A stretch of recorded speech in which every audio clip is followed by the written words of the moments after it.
And we're live. Hello, everybody, and welcome to This Week in Real Estate, hosted by yours truly. My name is Ray, and we're about to get into the industry tea. If you don't know, the real estate industry is fighting, and we're going to talk about it at the top of the show today. The biggest MLS is pulling out of NAR's deal. We have Redfin and Zillow taking on the industry, and a lot of brokerages siding with them. And there are some that are just kind of stalwarts for the private listing networks. We're broadcasting live everywhere, so I want you to join me on YouTube, Facebook, Instagram, LinkedIn, Twitch. We're even on Twitch. And I feel like I missed one. Oh, Clubhouse. We're on Clubhouse. What's up, guys? On Clubhouse, you can actually add your voice to the show. Just raise your hand if you have a bio filled out. The moderators will pull you up, and you can give your opinion on one of the topics we're talking about. Otherwise, you can comment if you're joining us on any of those other platforms, and I can display your comment and talk about you. There's Olivier. What's up, Olivier? He says, hey there.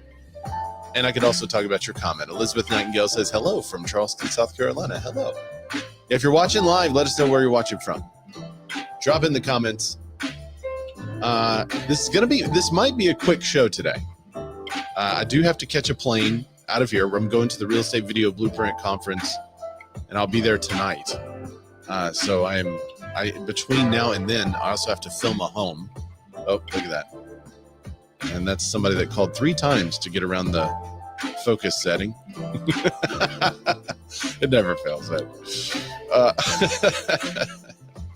So thanks, everybody, for joining us. I say let's get right into it. Now, last week, I would still love to know what you guys thought of the backstory guy. So if you liked the backstory guy, let me know.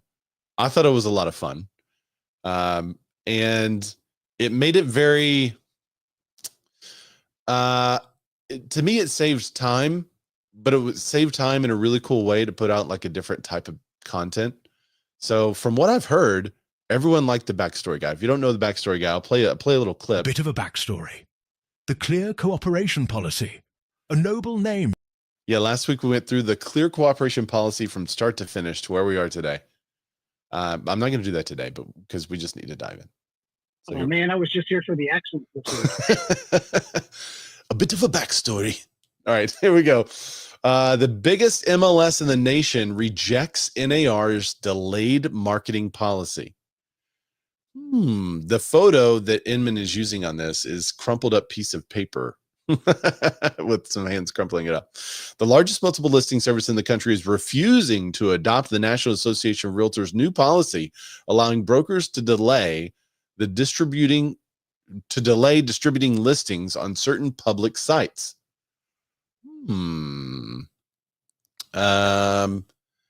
This is interesting in a myriad of ways. One is just the fact that this is a brand new policy. Everyone's so excited about it. And here they are with the brand new policy that everyone is so excited about. And the biggest MLS in the country says, nah.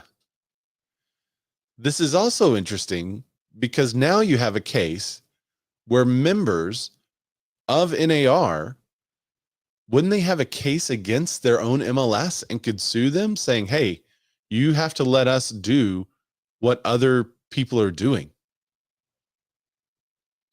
I mean, if it's not illegal and it's something that the association is allowing, but this particular MLS is not allowing, then it seems like they could go after them and say, well, we're a part of this national trade association, and they're saying we should be allowed to do this, so let us do it. But the CRMLS Board of Directors has voted to not make any listing status changes nor offer any limitations to IDX syndication in response to the new NAR policy. The CRMLS, that's the California Regional MLS, 108,000 subscribers. What? I have to fix our Instagram stream. Somebody messaged me and said it's not working on Instagram, so I'm going to fix that. All right, who do we have from California? Is anyone from California on Clubhouse? Oh, Mike. What's up, Mike? Yeah, I'm from CRMLS member. How do you feel about this thing? It doesn't really affect me too much. I'm not a Compass agent. I'm not trying to build a backlog of, private deals. So I guess I'm of no use to this conversation. I could care less either way. Well, that may be what a lot of people think. I could envision Compass suing though, because they're going to say this policy is allowed all over the place. Why aren't you allowing it? Yeah, we'll see if my dues go up.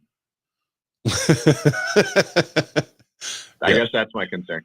If your dues go up due to the lawsuit, is that what you're saying? Yeah, that's my dog in this fight, I guess. The dues going up is your dog in the hunt. Okay, that makes sense. I love it. Okay, I fixed the Instagram stream. We're on Instagram now. Thanks, guys. Thanks for letting me know. Okay, back to the story. 1.5 million member trade group said that it would allow a new mandatory policy, multiple listing options for sellers. They're calling it the MLOS now. That's the first time I've seen this MLOS, multiple listing options for sellers. I've heard multiple listing options, but I've never seen it listed like the MLOS. So be prepared. If y'all start hearing the MLOS, that's what they're talking about. So this is the thing that requires the listing submission to the MLS, but offers a delayed marketing exempt listing category. So this means as an agent, you can take a listing, you put it into the MLS. You can't publicly talk about it, but it's sitting in the MLS as a delayed marketing strategy, and all the other realtors in the area can see it. And you could say, hey, it's coming soon. I'm assuming in this context, you could have either everyone can see it and y'all could go show it, or you could have no show rules. We have status rules around ours. Like if something says taking backups or taking backup offers, then that status means that it's active and we have to be able to show it to people that request it. However, if it's listed as under contract, then we don't have to show it. So I wonder what the status of delayed marketing, what is that status? Is delayed marketing mean it's still available to show, or they're going to be able to keep it off? I don't know the answer to that. The policy, which developed based on extensive feedback from the MLS community and other stakeholders, gives the MLS unfettered discretion to implement delayed marketing exempt listing status in a way that is most suitable to their local marketplace. This is probably where the NAR itself would not have a case, but maybe an individual brokerage could, because the policy gives MLS unfettered discretion to implement delayed marketing listings in a way that's most suitable. So they're saying we're not going to implement it, and that's most suitable for our market, I guess. We'll see where this ends up. It says we will instead rely upon active status, which already accommodates the spirit of the new policy. So is this them refusing to do this? They're basically, the beneficiary there is Compass or that type of brokerage or not? I don't think so. Who's the winner with them refusing to play along? In an effort, the MLS doesn't have to pay to change anything.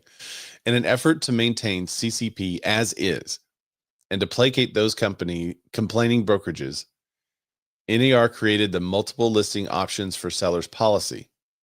According to CRMLS, it can meet the policy's goals without adding any new statuses. We will instead rely upon the active status, which already accommodates the spirit of the new policy. Okay. How does the active status accommodate the policy of delayed marketing exempt listings? The MLS contends that its active status already meets 5 of 6 requirements for delayed marketing exempt listings. That they be placed in the MLS for cooperation with other brokers, be available for all MLS users to search and send to their customers, be available for showings, so I guess they do have to be available for showings, be open for submitting offers, and placed in CRMLS VOW data feed.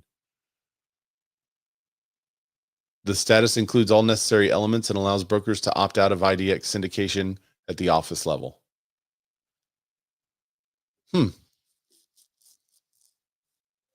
That's the same policy we have in our current MLS in Arkansas. Sellers concerned about privacy can instruct their broker to opt their listing out of all internet distribution.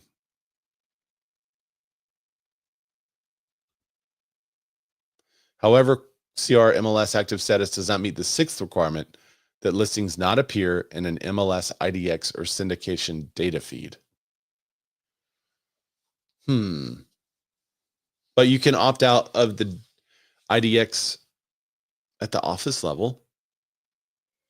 Does the MLS's IDX still have it in an IDX somewhere if you opt out of the IDX in syndication feed? I don't understand. It says the active status does not meet the sixth requirement, but right above that, it says that they can opt out of all internet distribution, including the IDX. So how doesn't it fit this? Did the author read what they had just written? Am I missing something? Let me read these 3 sentences in order. You tell me if I'm missing something, because the status includes all necessary elements and allows brokers to opt out of IDX and syndication at the office level. Sellers concerned about privacy can instruct their broker to opt their listing out of all internet distribution. Third sentence. However, CRMLS active status does not meet the sixth requirement that listings not appear in an MLS's IDX or syndication data feed.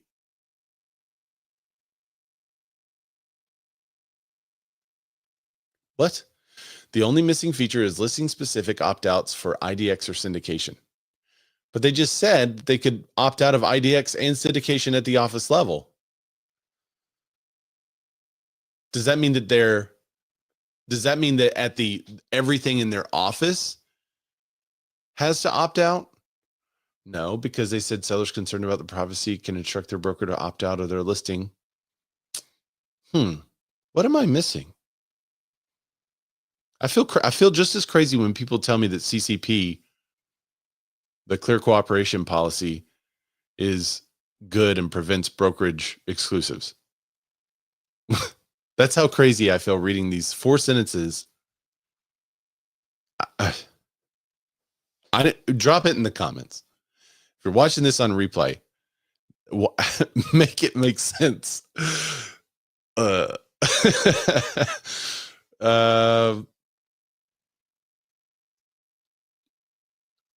I could have just, for whatever reason, I did not see this final sentence in my initial read, getting ready for the show. MM reached out to CRMLS to ask if this means that brokerage offices can opt out all of their listings out of the IDX and syndication, but can't opt out specific listings. That must be the confusion that the journalist is having. Also, major portals like Zillow and Redfin and other large brokerage franchise websites already receive CRMLS VOW feeds, which include all listings, thereby making the new policy ineffective. This means that listings appear on these major sites, but not the 30,000 CRMLS IDX sites or Realtor.com, which does not use VOW. I guess it's different types of IDX feeds. It seems like it shouldn't be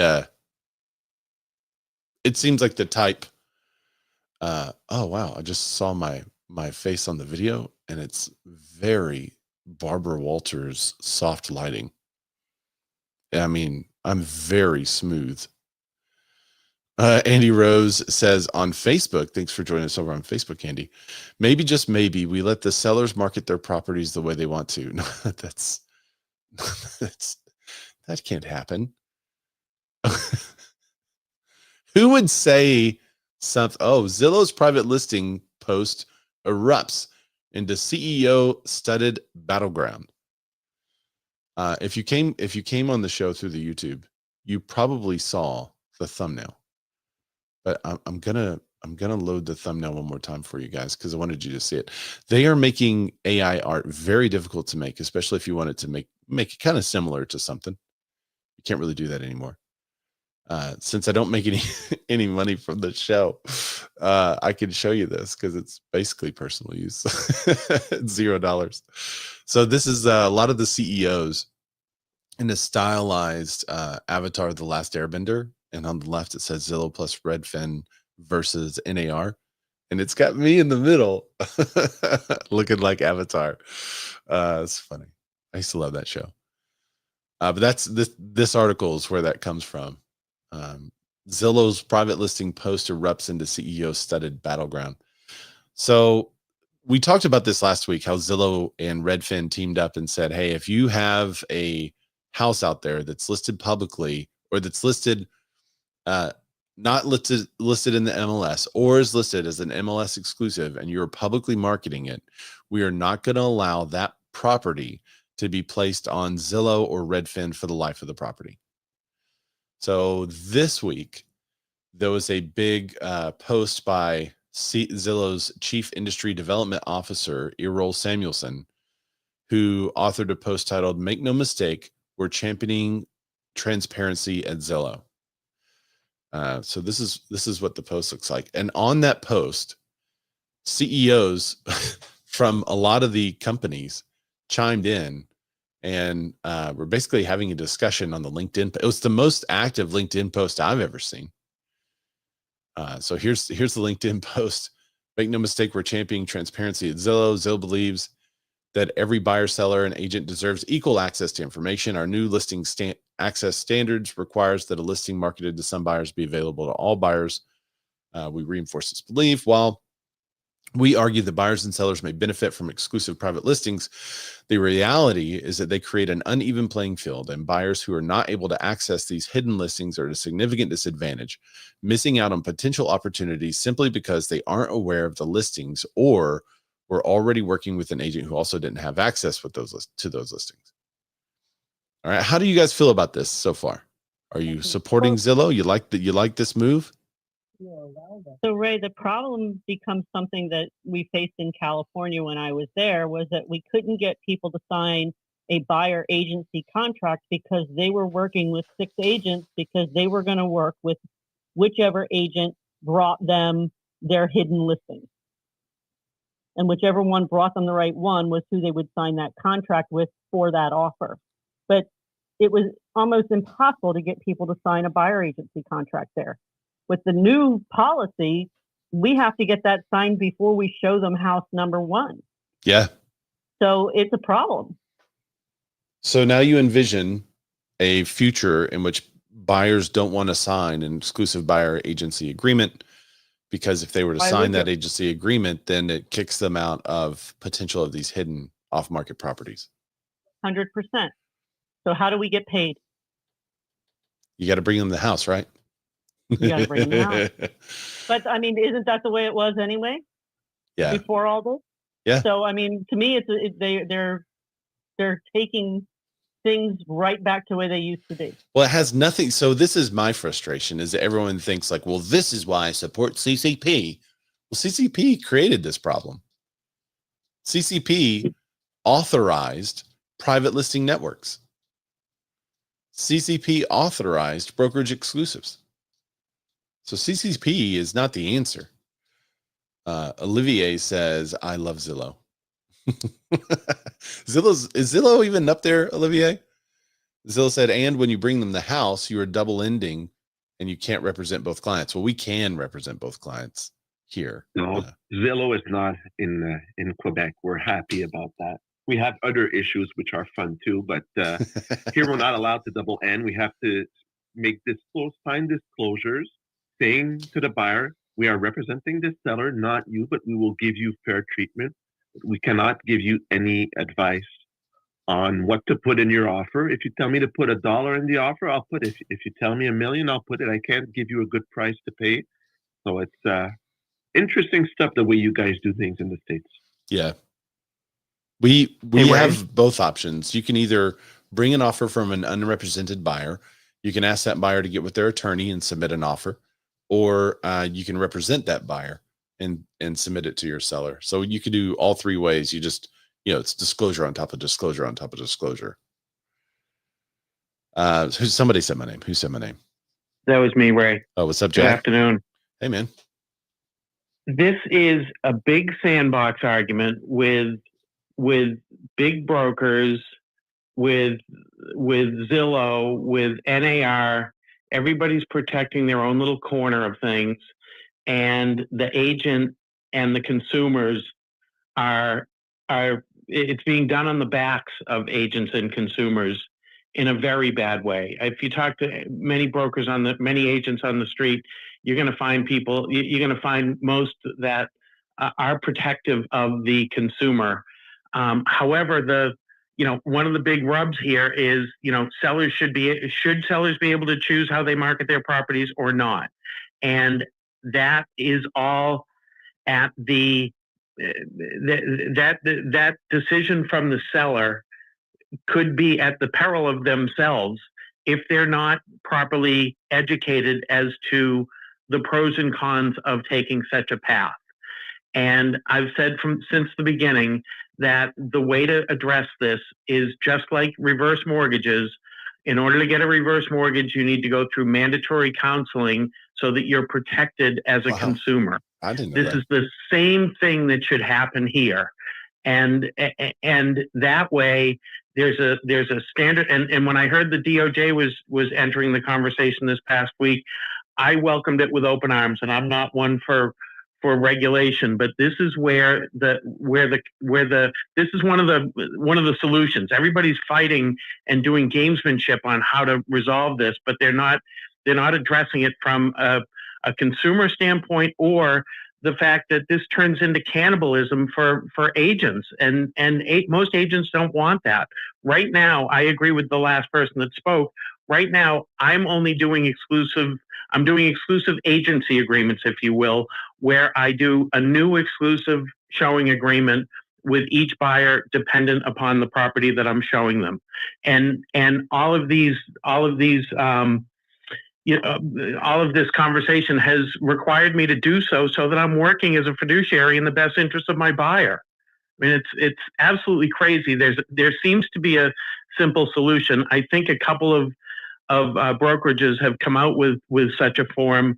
One looks super consumer centric, and the other one looks super. The Compass one that I saw looks super Compass centric. So it's really annoying, though, to see these guys fight on the backs of us and of our clients.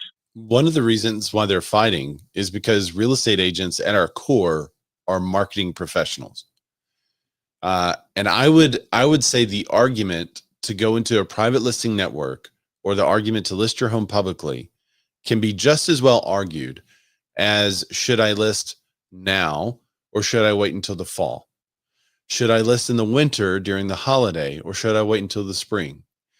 As an agent, we work all year round. And I tell my clients both arguments. I first say, well, let me make an argument for waiting.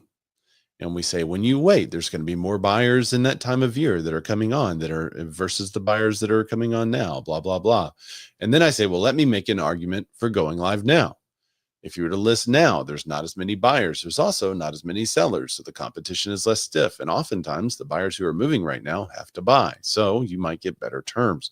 There's all kinds of arguments to be made around listing now or waiting until March or waiting until June. Or I think Redfin came out with this Black Friday type of day that they calculate as the best day to list your home. It's marketing. And it's, I think it can't be decided by the government, because ultimately the government should side with citizens saying, I don't want my home to be marketed publicly. I don't want it. It's not public information. Why is it even public information that somebody has their address out there and it's easy to look up? That seems weird.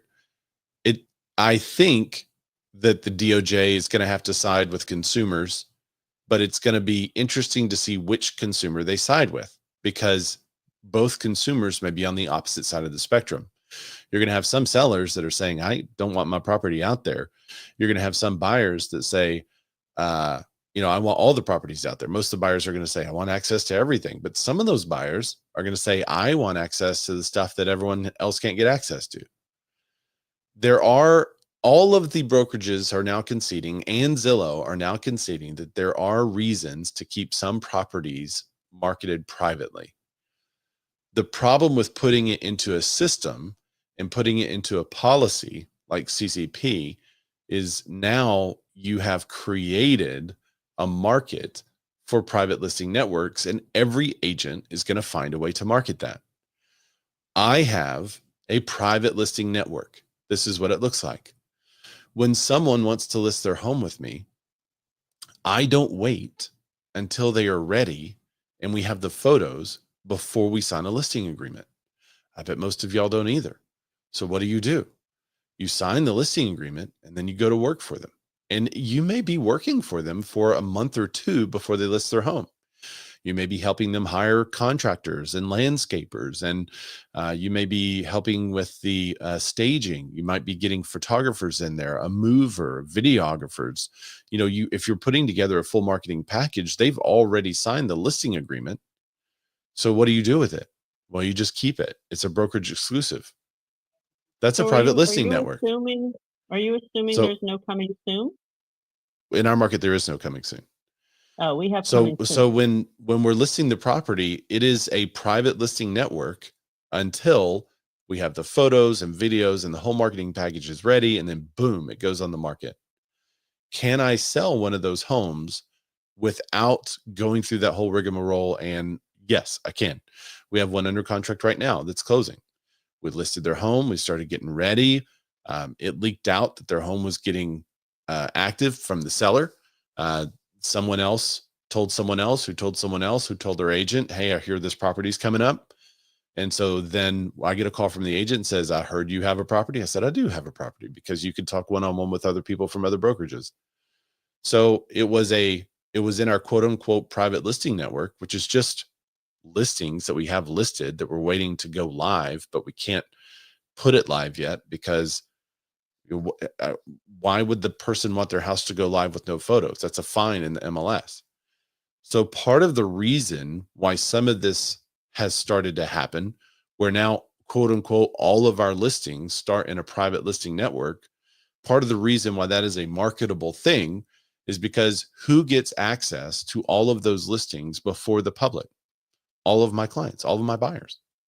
I'm going to be telling them, hey, we just listed this property. I'm talking to you today, but yesterday I was just over at this house and you just described to me the house that looks like that. Would you want to go see it? And if my seller's like, sure, yeah, let them come see it, then boom, all of a sudden we've sold on the private listing network.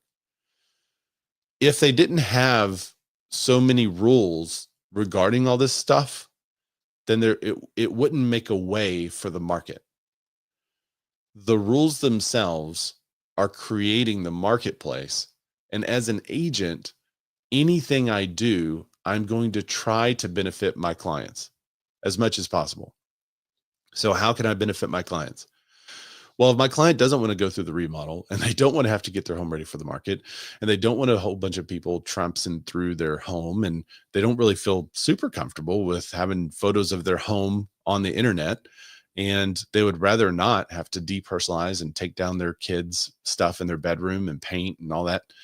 And I have a buyer that's willing to pay and the seller that's willing to sell, then does it benefit them to sell off market? Sure, if that's what they want to do. So, Jack, should my client go to counseling for that? No, but that is a private listing network. It's just not called a PLN. That's exactly what it is. It's a folder of listings that are not active yet, and we have them listed. So what do? So, I mean, in theory, to say, well, homes should not be listed on the private listing network before they go out to the public because it could hurt them or they're not getting full exposure. That argument can be made, but you could also make the argument that homes listed in a private network could sell for more because buyers are afraid that once that property gets out of this network, suddenly it's going to sell for, astronomical prices. So I'm going to give you an offer here that is crazy to keep your home from going public. I want it to remain private, so I am the buyer. When in reality, if that home went public, maybe it wouldn't have sold for as much. But the counseling is extreme. Yeah, counseling is extreme. I know, but I'm just saying, like a standardized form that everybody uses that isn't biased to a brokerage and isn't biased to part of the informs process. the seller isn't out of reason. It has to say both sides. It has to say it could be good or bad here. It could be good or bad here. There are some homes that when they hit the market, they think they're going to go, gangbusters, and they don't. But if they were listed on a private listing network, would they have sold for more? Maybe just the fear of them going public and it being put in front of the right buyer would have sold it at a higher price point. So that needs to be disclosed. It may be better for you to have a private listing network. It also may be worse for you to have a private listing network, and that needs to be disclosed. But what I see in the disclosures is one that we had out of Alabama for a while. Our state was trying to get us to sign it. Everybody just kind of laughed them out, and they changed the rule and said, okay, fine, you don't have to get it signed. But we were having to have people sign this disclosure that says you're listing with an agent who's not going to put it on the MLS right away. And that could harm you like this, and this. But it said nothing of the benefits. Like, hey, also, I'm not going to list your property on the MLS when the home's not ready. So the benefit is once you go live with all the marketing, the full package, the full suite, and the home's ready and the home's. So everything I've seen has been so bent towards, if you're not on the MLS, it's a detriment. That doesn't make sense, because in a lot of cases, for me, it's beneficial for almost all of my clients to list with me and not go live on the MLS yet, because I can help them get their home ready. I can put the work in and know that they're listing with me and I'm going to get paid. So I'm going to do everything in my power to get them ready for the market so it looks great, but they are quote unquote listed. So, and Terry makes a good point. Maybe a coming soon status is the answer to some of that, but that's still, I don't know if that would fix my issue. Eureka C says it's a benefit to have an agent that has a strong buyer network to bring the home. I agree with that. We have like 18,000 people in our database, but only about 14,000 of them are emailable. But still, that is a huge network of people that we can put your home in front of. But my understanding, Eureka, is that they're calling an email blast to a group of people public marketing. That's what Zillow says. So Zillow says that if you take this listing and put it in an email and you email it to your network of buyers, you have created an email blast, and they're going to refuse to put your home on Zillow, which if it's listed privately and never intending to go to Zillow, no one gives a rip. But for those saying, hey, this property is coming soon and wanted you to know about it, now you've done an email blast, and they're not going to put it on the MLS for you. So even in California, when we had Caravan, if you could post your property, you could talk about it at Caravan, but it had to be in the MLS within 24 hours. But is Caravan multiple brokerages, or is that just a? Yep, it is multiple brokerages. Yeah. So, I mean, I think, like, I'm wondering if your conversation would be different if your state had coming soon, because we have that. It goes in.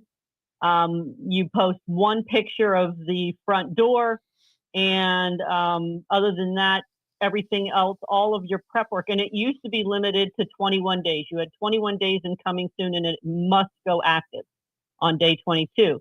Now they have opened that up unlimited. Yeah. So I think unlimited makes sense. My client 3 months. Yeah.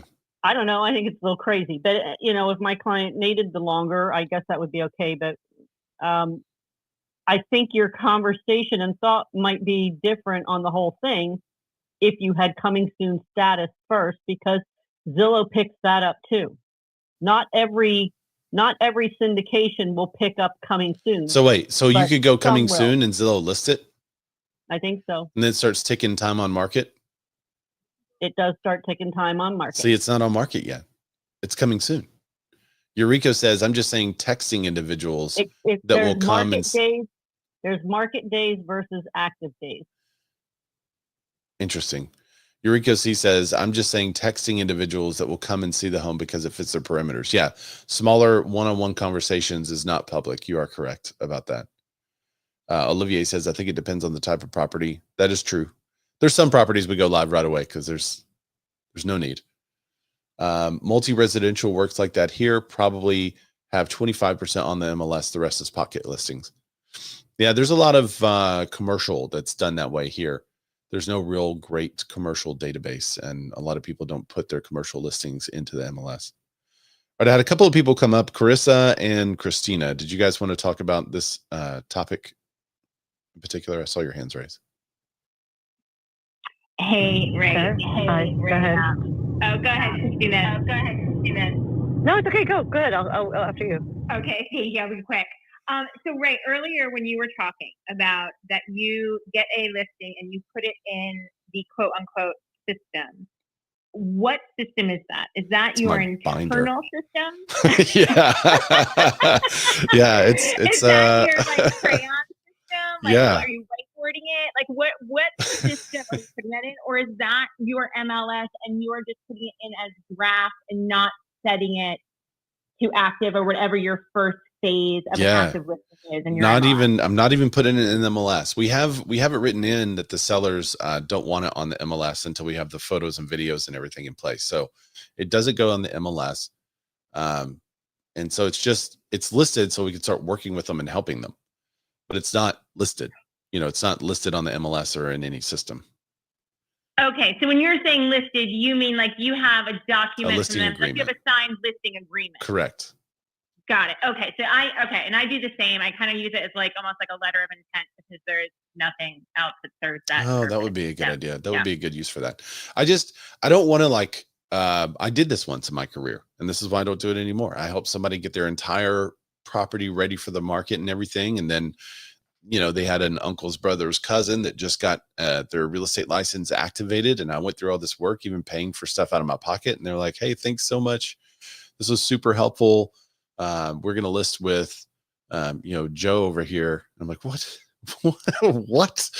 And so from then on, I got their listing signed because I wanted them to have some skin in the game, or else, I wasn't going to put my time and effort into it. Christina. Hi, everybody. I will also just preface this by saying I am calling in as a citizen here, not as a representative of any company with such policies. But I also think we need to do some work around dispelling this myth that people are holding these kind of listings simply to capture both ends of a transaction, because I, for one, I also think this depends on the market you're in. It's very dependent on the market you're in and how seasonal your market is, how, all of the factors that go into your local market that are not true for everyone everywhere. But I use them constantly and I find them incredibly helpful, but never with the end goal of not coming to market. I mean, almost every time I do it, last week was spring break here in New York. I had 2 listings I put on today. I put them, I put them into street. There was our Zillow in New York City is Street Easy. I put them into Street Easy, and I put them on the MLS. And I didn't put them on last week because it was a school holiday. I know I wouldn't get any showings. I know I wouldn't get any calls. And I think for us, something like winter time, not necessarily wise to put a listing up in February when our real peak market hits like April, May. So it is in the seller's best interest if they can understand the entire situation and, like you said, not have it pitched towards the negatives, but also towards why this makes sense, not in every case, but in many cases why it makes sense.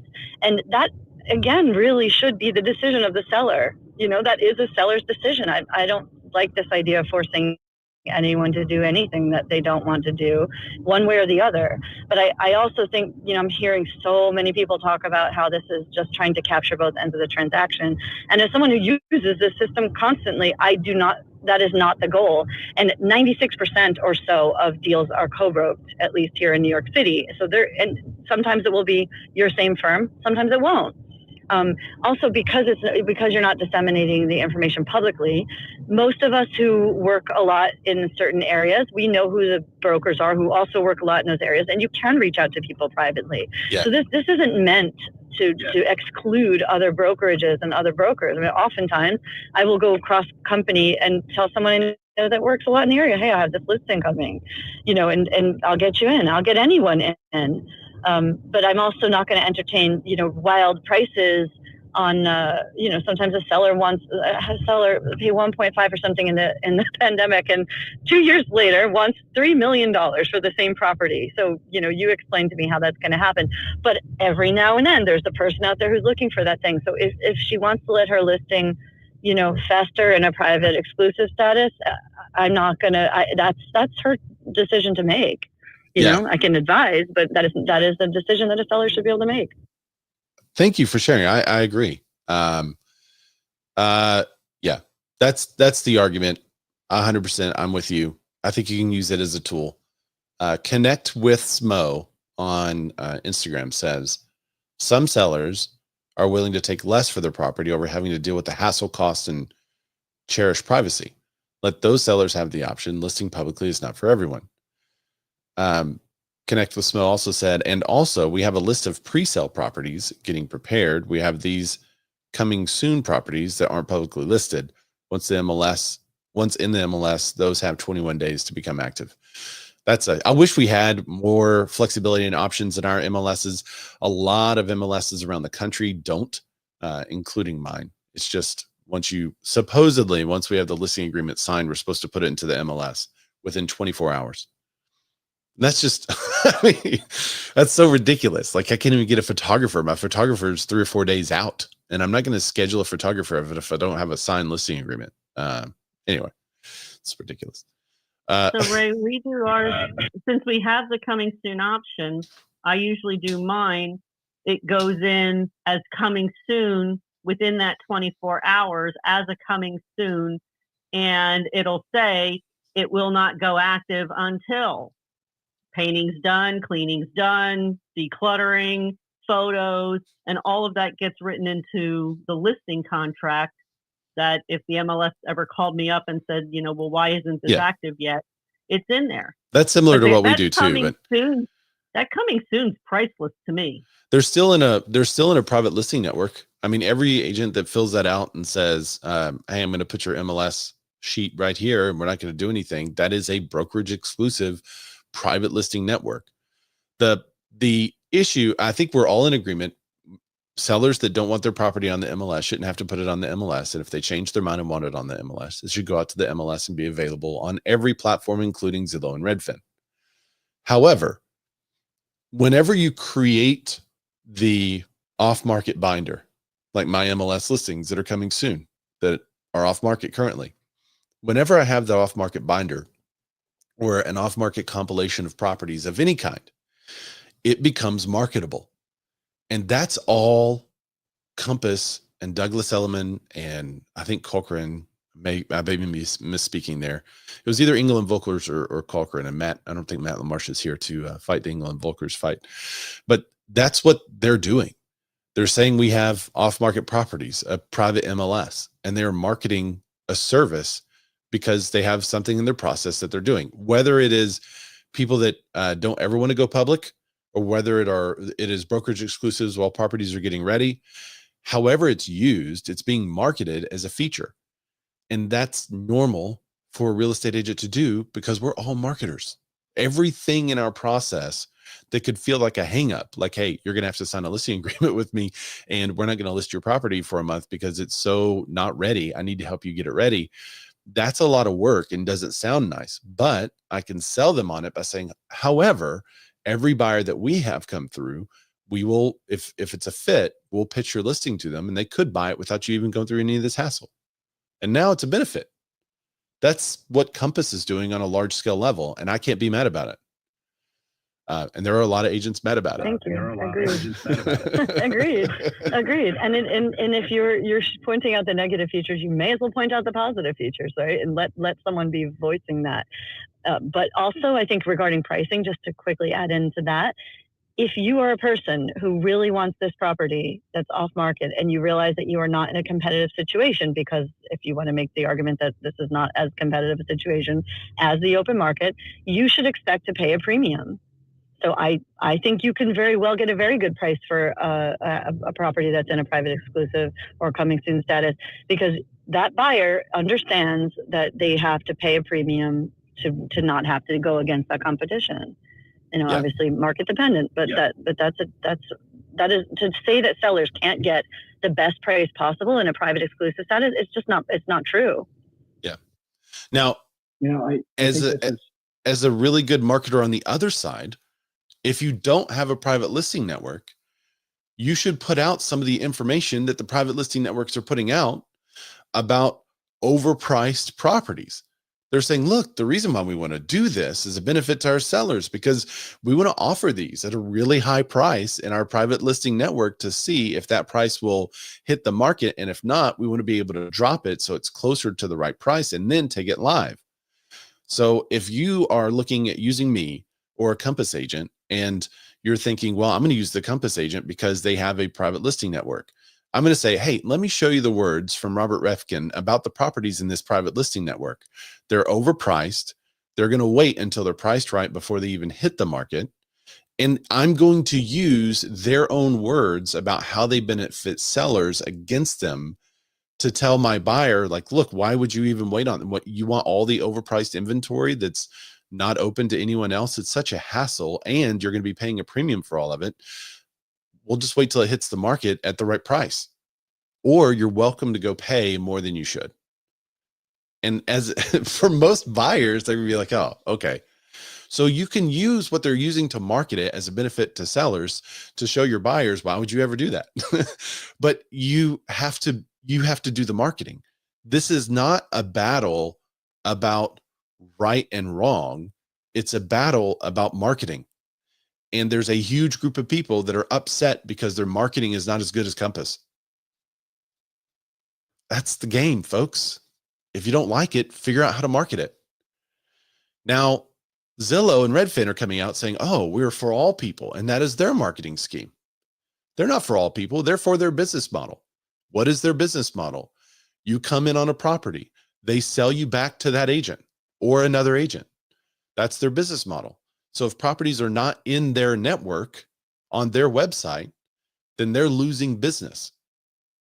They're not for all people. If they were for all people, they would have corrected their data a long time ago. They're not for people. They're for selling leads to real estate agents. Let's call it what it is. All right. We probably should move on. Soapbox. Well, let me tell you what the CEO said first. Zillow, not Zillow, sorry. The Broke Agent Media has a good kind of rundown of what these folks said on the MLS post. The main points that Samuelson outlined, Teresa said, preach. Thank you. The main points that, there's probably a lot, there's probably a lot of people at my own company that disagree with me here, but I'm just saying. New listing access standards. This is what he was outlining in the post. We've already kind of talked about some of this. Opposition to private listing networks, the case for public MLS listings, clear guidelines on what's allowed, support. Oh, so he said permitted under Zillow's new standards, true private listings not marketed online. So if you have a private listing network and there's an online login for your customers only, Zillow will not publish the property. Office exclusives within a brokerage. So that is what I'm talking about, having a listing and it is my own private listing network. It's just not online. That is allowed. Coming soon and delayed marketing listings entered into the MLS. So if you put your listing into the MLS, but it's not distributed to the IDX feeds, then you're good. For sale by owner listings. Oh, okay. And then rentals and new construction homes. All right, not permitted listings marketing to a select group, but hidden from others. That's the private listing network with the login and all that jazz. Support from consumer advocates. They think they have it. And then Zillow's continued investment in agents. So reactions from industry leaders, and this is where the art comes from for the thumbnail. If you missed the art, you should go look at it. Bess is in there. Bess Freeman says, here's a question that I would pose to any consumer. If you were looking to buy a home, would you like to know the number of days on market that has been for sale? Would you like to know if there have been any price reductions? I'm going to assume the answer is yes to both. Now, as that same person, are you willing to now sell your home? Do you think it would be appropriate for you to hide the days on market, whether there have been price reductions? If that answer to the question is yes, then you're asking to have your cake and eat it too, which doesn't work. Transparency is the only way a fair market structure can flourish, and therefore keeping clear cooperation allows to continue. Clear cooperation doesn't, man. Okay. Clear cooperation doesn't stop the private listing networks. It allows it. It makes room for it. It carves a niche for it. Best. Clear cooperation is not the answer. Keeping clear cooperation allows it to continue. It's consumer forward model. It makes me tear up. All right. James Dwiggins. Wow, Compass agents are drinking the Kool-Aid. James Dwiggins is the co-founder, chief executive officer of NextHome. Look, sellers already have a choice. For example, you could do an open listing agreement and almost none of the MLS rules apply, including CCP. That's unique. That's a good idea. Sellers already have privacy as well. I don't know of a single MLS that doesn't allow you to restrict the address from being displayed, and some go further without restricting geocodes. I thought that rule was no longer allowed. I thought you could no longer hide the address. Tell me if I'm wrong, but I don't think you can hide the address anymore. I think that was in one of the rules that you had to display it. Maybe I'm wrong. I think it was in the DOJ settlement with NAR, but is that thrown out because they're taking it back? Does that mean it's thrown out? I think we still have to abide by it. I don't know if a single MLS that doesn't allow you to restrict the address from being displayed or go further with restricting geocodes so you can't find the home on a map search. You're just not offering sellers these choices because you either don't know about them or don't want to. So please stop with your I guess this is kind of a quote, air quotes. Sellers should be able to do what they want with their home line. They have tons of options, including items above, for sale by owner, or even working with a non-realtor affiliated agent. You're being trained to push every home into office exclusive so that the company can hold back that inventory, try to double in more deals first, recruit agents to have access to the inventory, increase traffic on your own website. And if all that doesn't work, it goes on the MLS. I've seen communications between Compass managers and agents with this narrative. Also, the entire industry knows this charade already, and we're not dumb. So please stop offering us your Kool-Aid. 95% of the industry is not drinking it. Love James, gotta love James. But yeah, and that might be Robert Rafkin's intention, possibly. But there are some of us who use it in a different way. A lot of us use it in a different way. But anyway, I don't need the Kool-Aid. I'm okay without the Kool-Aid. Good. And you're not a Compass agent? Oh yes, I am. Oh, okay, never mind. So that does not disregard all the points I'm making. I was joking with no, I think it's disingenuous to say that you would have a process for sellers to go through and not market it to them as a benefit, and then not market that process that your company is doing as a benefit. And whatever happened to the old MLS rule about not making fun of other companies or not talking about other companies' business models? I guess that is out the window. I mean, that's no longer a thing because everyone's talking about everyone's business model now. Wasn't that a thing? Isn't that clear cooperation, equal opportunity, or harassment? NAR members, what was it called? It's something about NAR members can discuss their business models, but they must do in compliance with NAR Association of Realtors Code of Ethics implementation. Sitzer Burnett's. Oh, okay. Simply, they cannot discuss offers of compensation now. There used to be a rule that was like, you can't even talk about other agencies. And obviously that is not a thing. All right. So I don't really agree with James. This is why. He said they have tons of options above, for sale by owner, working with a non-realtor affiliated agent. You're being trained to push every home to an office exclusive so your company can hold back the inventory, try to double in more deals first, recruit agents to give access Yeah, and clear cooperation allows for all this. It allows for 100% of this activity. If all that doesn't work, it goes on the MLS. Okay. There's every bit of this activity is 100% allowed through the clear cooperation policy. Leo Pareja says the drive to exclude properties from the open market is guaranteed recipe for a fair housing nightmare. I agree. It is a fair housing nightmare. One we've not seen since the Fair Housing Act of 1968 was enacted to specifically protect against practices like steering and redlining, and it's being justified under the marketing language of seller's choice. I don't really see it akin to steering or redlining. I see it more of not if a brokerage doesn't offer all of their clients access to all of the listings in their private listing network, then you have a problem. If you're outside of that brokerage and you're not one of that broker's clients, then according to clear cooperation, you don't have access to the brokerage exclusives. And that's not a problem, according to clear cooperation. I'm just going to keep bringing up the clear cooperation. Leo goes on to say, I believe in seller's choice, but that includes telling the actual truth, not steering anyone into a self-serving scheme or recruiting double-ending transactions under the banner of seller choice.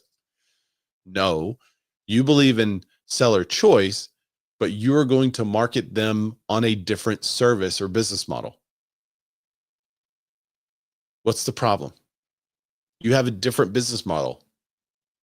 I just felt like Trump, how my hands did the accordion just then. You have a different business model. Sorry, it's a bad. An article below, Robert Refkin explains in his own words what this really is. I've offered to discuss this with him live on the main stage. Veronica Figueroa, who was, we talked about her situation a couple of weeks ago. So incredibly proud of our CEO, Leo, and her team for doing what's right for the consumer. This is all great marketing, guys. Anyway, there's more. But the CEOs are kind of battling it out with words. We'll see where it lands. Zillow, there it goes. Private listings just got real. State regulators have now entered the chat. This is an op-ed piece, which is really good. It's got some good points to it that I like. The state legislators have sat in sessions about the clear cooperation policy, which I wonder if they're laughing because a lot of them are attorneys. So I wonder if they're like, what are you talking about? This doesn't prevent brokerage exclusives, or private listing networks.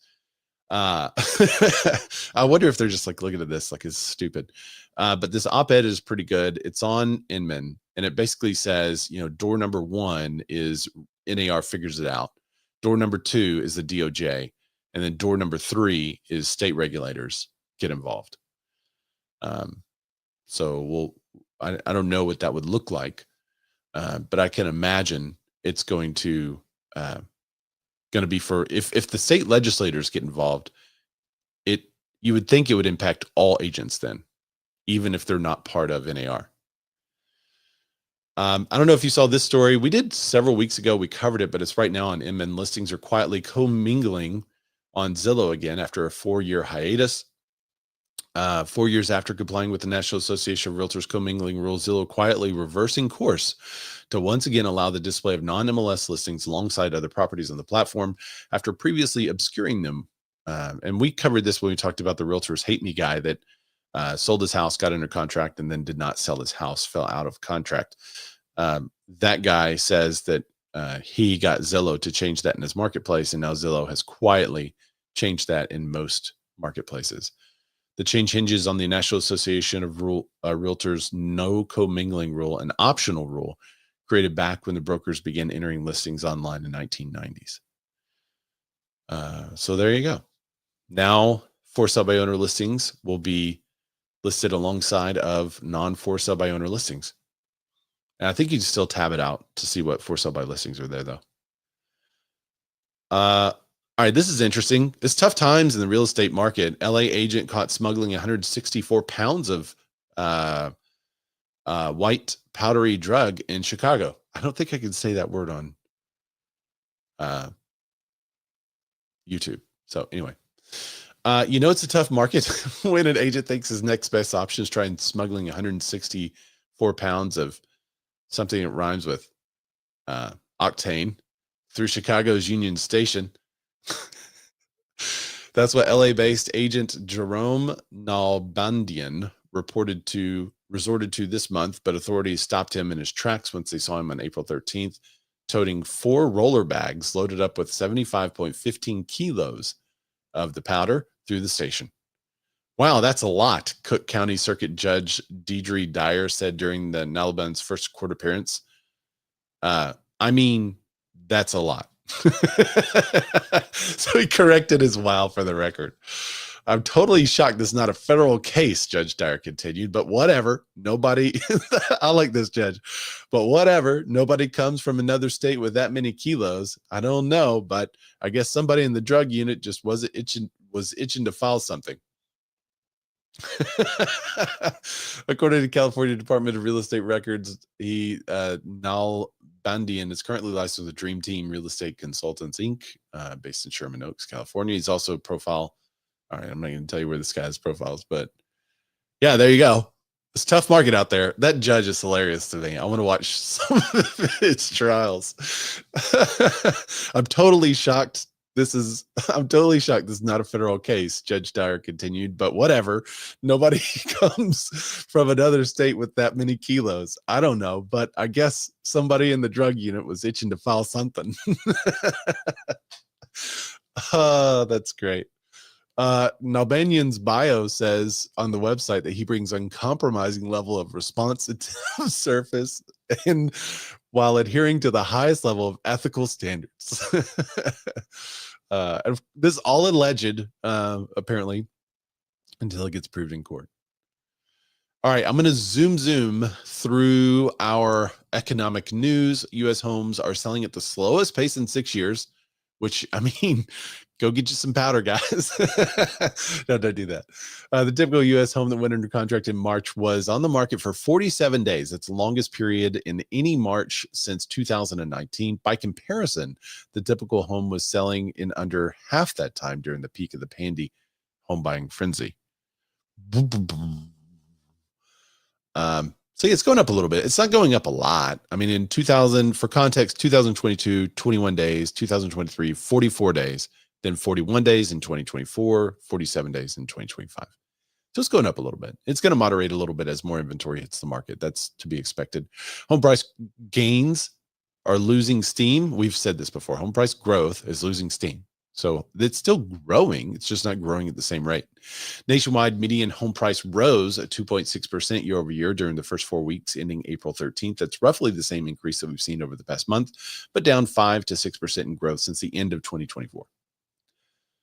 And it talks about why: high housing cost, widespread economic instability, uncertainty is out there. 44% of home sellers are giving concessions to buyers. That's just shy of the highest level on record. If I was an agent today, which I am, I would green screen this article. Take this article on Redfin. I wonder if they're going to change their name to Rocket News. That's kind of a cool name. I would take this information. Oh, I wonder if that website's available, rocketnews.com. Surely that's a thing. Yeah, that's already a thing. All right, I was going to buy a domain, which I've been known to do. Right, Tim? Tim Macy. Home sellers gave concessions to 44.4% of U.S. home sales transactions in the first quarter. That's up 39.9%. Oh, that's up from 39.9%, 39.3% from a year earlier. It's just shy of 45.1% record at the start of 2023. That's interesting. In 2023, the market was nuts, but at the start of that year, 45% of sellers were giving concessions. I would have thought it would have been lower. Well, here's where this pattern is.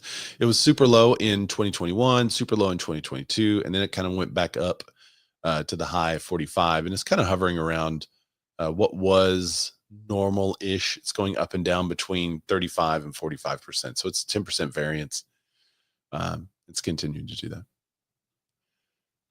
All right, U.S. home prices ticked up 0.2% in March, slowest pace since 2022. We've kind of already talked about that one. Weekly mortgage demand plunges nearly 13% as interest rates hit a 2-month high. Higher interest rates, as well as concerns over the broader economy, is causing mortgage demand to drop sharply. Last week, total mortgage application volume fell 12.7%. The applications for mortgage to purchase a home fell 7% for the week.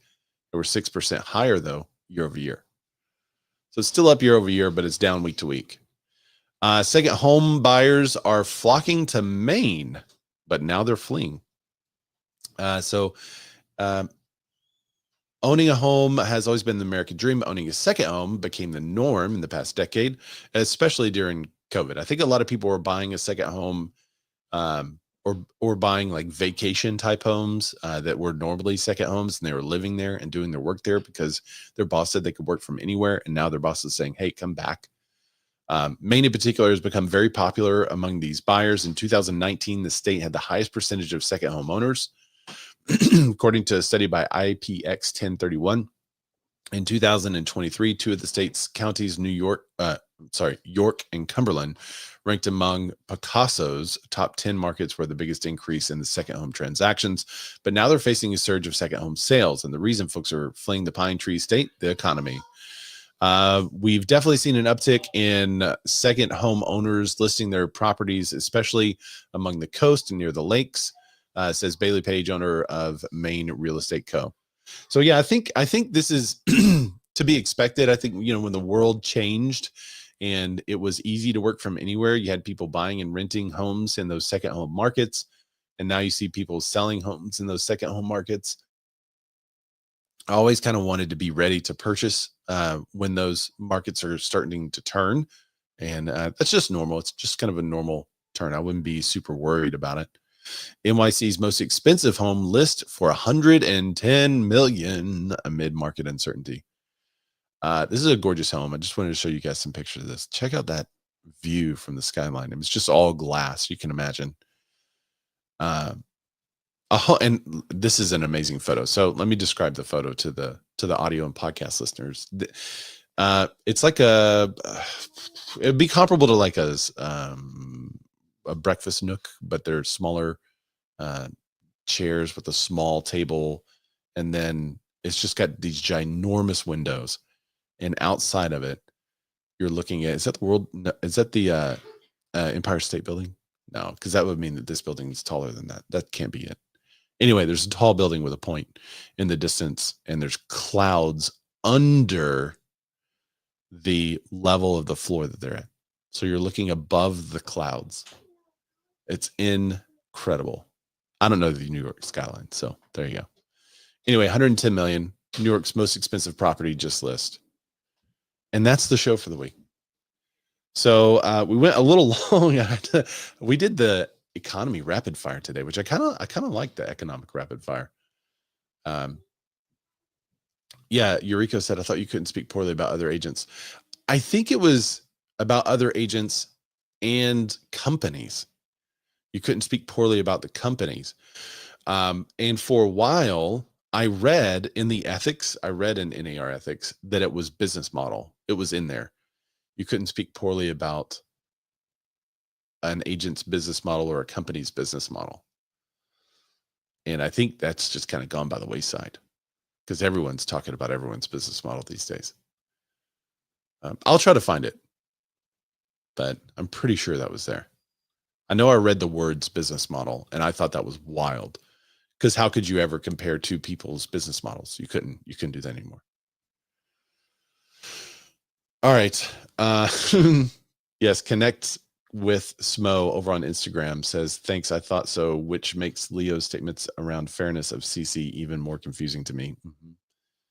That's because Zenlist is Office exclusive and not available to people outside of the EXP ecosystem. That's what psgp.Terrence Clark on Instagram says. Oh, that's what you were responding to. Connects with Mo. Sorry. So, wait a minute. So Leo says you shouldn't have the private listing network, but they have Zenlist, a private listing network. What? Really?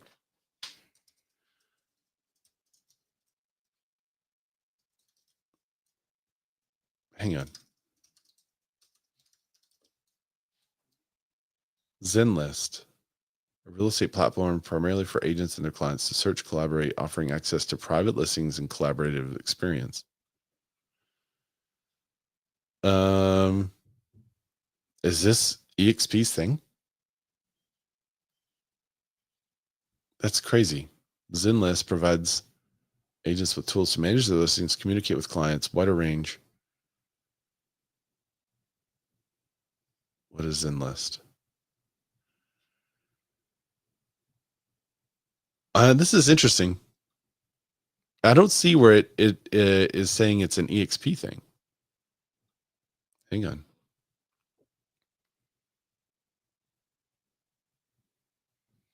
She says, yep. Zenlist. Let's see. Who owns? I'm not saying I don't trust you. I just want to see it. Yeah, it is EXP. I can vouch for that. Zenlist Incorporated. Is that the same thing? There must be something different. Private listing network. So Zenlist Incorporated. All right. EXP rolls out advisory forms on sellers. EXP offers a private listing network called EXP Access. This platform allows EXP realty agents to access pre-market and off-market listings.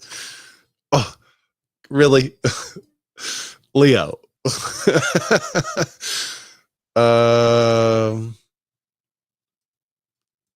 EXP Access.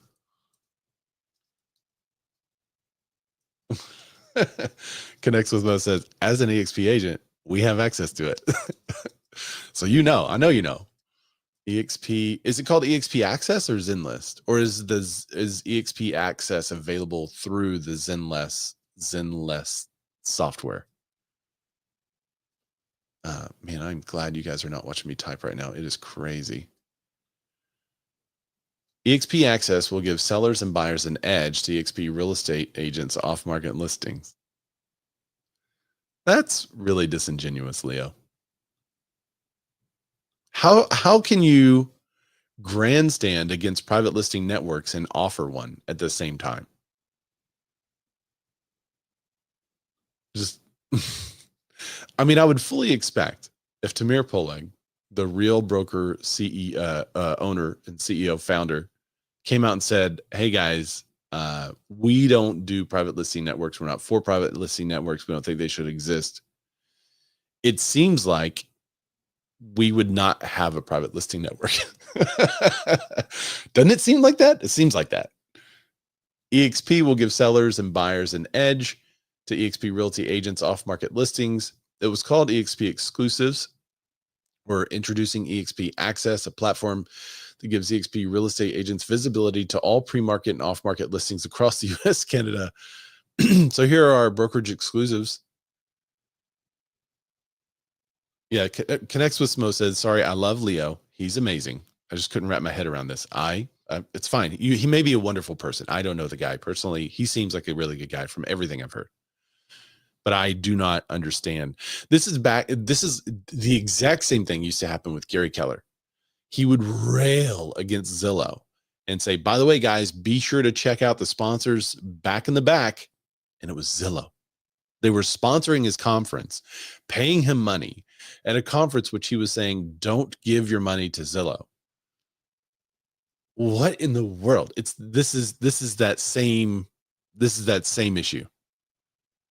How can you talk against an exclusive network unless they've gotten rid of it since then? But Connects with Smo says, nah, it's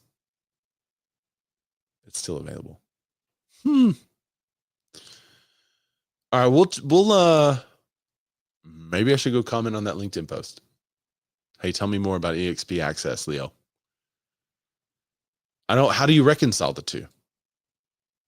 Maybe he's speaking in a personal capacity against private listing networks, but as a company, they have to offer it.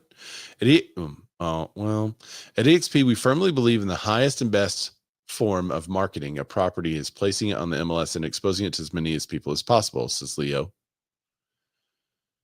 But We also understand there are situations which sellers may not want their property entered into the MLS due to restrictions in showing it and many other unique scenarios.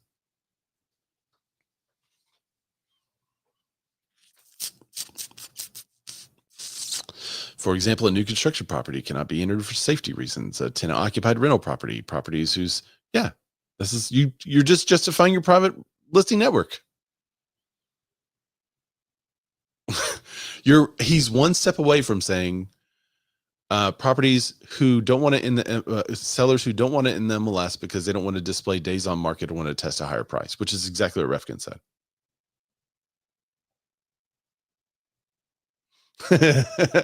Can you let's connect that. Connects with Smo said, I'm swelling a Razorback interview, Bruin. I would love to interview him because from what I've heard, he's a really nice guy. And I've heard nothing but good things from my friends at EXP. So I've never had any issues with him at all, or for the most part, EXP as a company. But I do have a hard time reconciling this and railing against Compass for doing the exact same thing.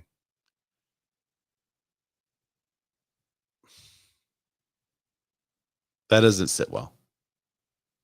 I don't know how you do that. So yeah, there you go, guys. Interesting times to be in real estate. Well, thanks everybody for joining the show today. I have to go pack. This is crazy. I have to go pack. I have to chasing real estate. What's up on Instagram? Are you going to be at the REVB? I'm going today. I'll be there tonight at like 10 p.m. And so I'm going to be in San Antonio for the next couple of days with some of y'all. Comment down below if you're going to the Real Estate Video Blueprint. If you missed it this year, don't worry. It's going to be around next year. And I would love to see y'all there.